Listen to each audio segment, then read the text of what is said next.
Hi there, radio astronomy scholars.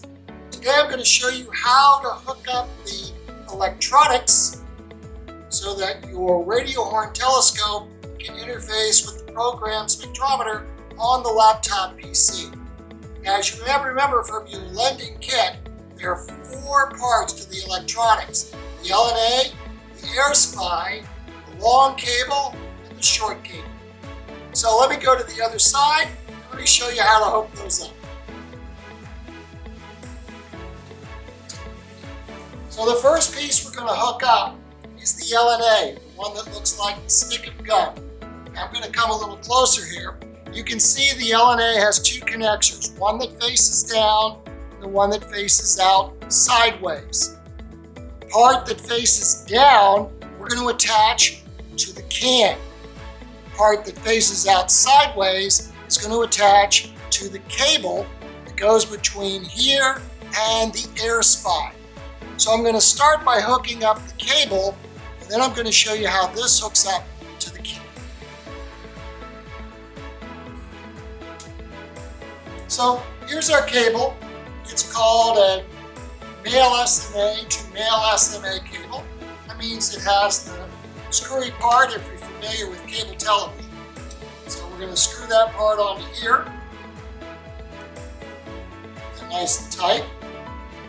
I'm going to go to the other end of this cable, which is, trust me, longer than a week, to attach that to the air spine. Nice and tight. All right, so now I'm going to attach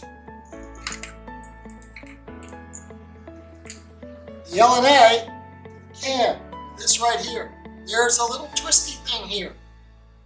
In this case, it's the opposite of lefty-loosey, righty-tighty because of the way this attaches to this. It's more like lefty-tighty, righty-loosey. So we're going to try to fit that on there. Again, I'm turning to the left. It's a little bit of a tight fit, and if you happen to need a little wrench to do it, that's fine.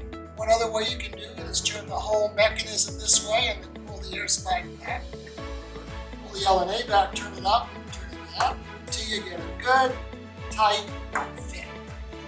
Now I have my LNA attached to the can, attached to here, and my air spine at the other end.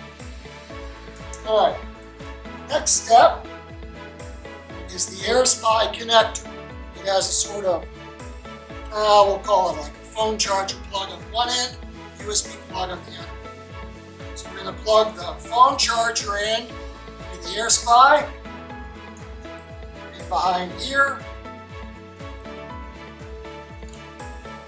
insert the USB plug into the PC, which, as you can see, is right next to the USB drive that we sent you so that the program to run our spectrometer will run on your school's laptop.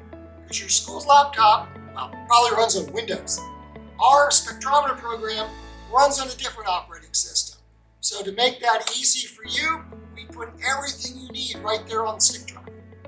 So once you've hooked all this up, pointed at the sky, now it's time to take advantage of the stick drive, boot up the computer, and then with your teacher's instructions, he'll show you, or she, my apologies, will show you how to use the spectrometer to collect the data that is coming in from the sky. Our neutral hydrogen, which has a 21 centimeter wavelength, comes in a frequency of 1420 megahertz, and that's going to be collected through the can, come through the low-noise amplifier to pick up that faint signal, go through the air spine, come into the computer, and the results will appear on your spectrometer. And from there, you'll be able to capture some data and do some analysis of what's happening out there in the Milky Way.